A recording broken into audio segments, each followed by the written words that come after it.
Hey, welcome to The Explainer. Today we're getting down to basics. Right down to the bone. We're going to dig into our skeletons and talk about how to keep them strong. And here's a thought. What if the advice we've all been following for years isn't actually the best way to do it? Let's get into it. So, to set the stage, let's look at this number. According to the International Osteoporosis Foundation and other big studies, 1 in 3 women and 1 in 5 men over 50, that's right, will break a bone because of this issue. That is a massive, massive number of people. It's a huge problem hiding in plain sight. And the villain in this story is a disease called osteoporosis. You've probably heard of it. Basically, it's when our bones lose their density and strength. You can think of your skeleton as the internal scaffolding holding you up, and osteoporosis makes that scaffolding weak and brittle. This leads to what doctors call a fragility fracture, where you can break a bone from something as simple as a fall from standing height or even a strong cough, things that just shouldn't cause a break. So yeah, we're talking about a serious, widespread, brittle bone problem. Okay, so what's the solution? If you ask anyone on the street, they'll tell you to exercise, right? Well, this is where things get really interesting and where we run into a major paradox. The common wisdom, the public health guideline, is about 150 minutes of moderate exercise a week. Brisk walking, light jogging. But here's the kicker. When scientists actually studied this, they found that there's little, and in some cases no link between this type of activity and an increase in bone density. It turns out what's good for your heart isn't necessarily what's good for your bones. So that begs a pretty huge question, doesn't it? If all that time on the treadmill or those long walks in the park aren't doing the trick for our bones, then what in the world is? And that question leads us directly to the big idea for today. It's all about something called the high-impact threshold.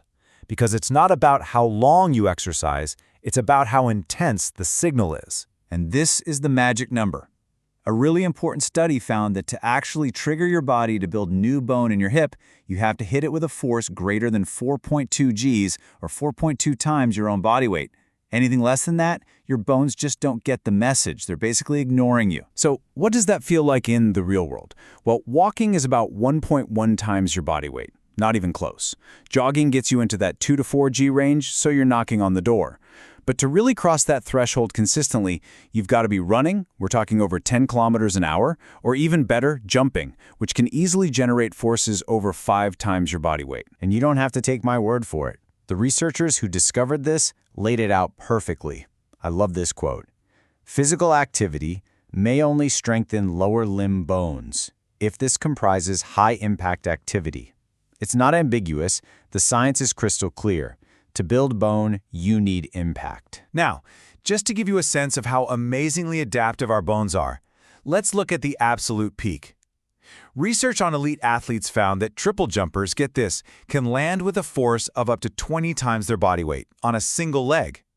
It's just incredible.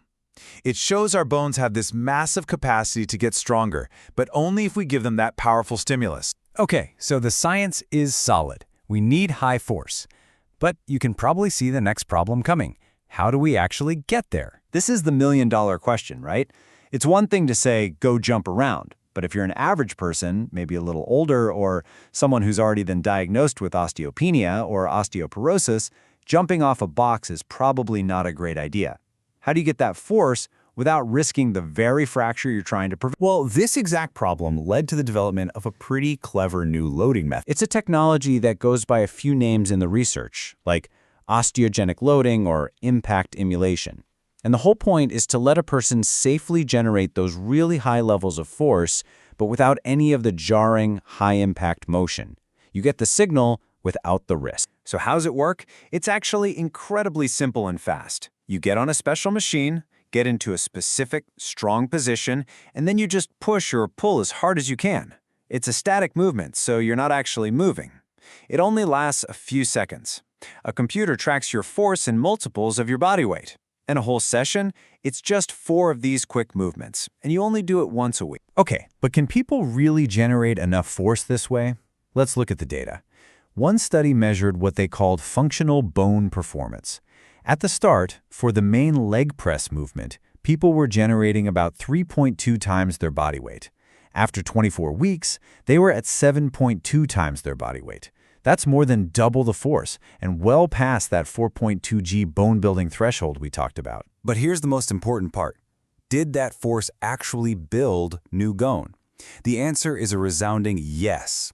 In a subgroup from that same study, they saw an average bone density increase of almost 15% in the hip and over 16% in the spine. In the world of osteoporosis, those are absolutely huge gains in just 24 weeks. And this isn't just a one-off finding. A brand new Greek study confirmed these results. They found that this type of loading significantly increased bone density all by itself.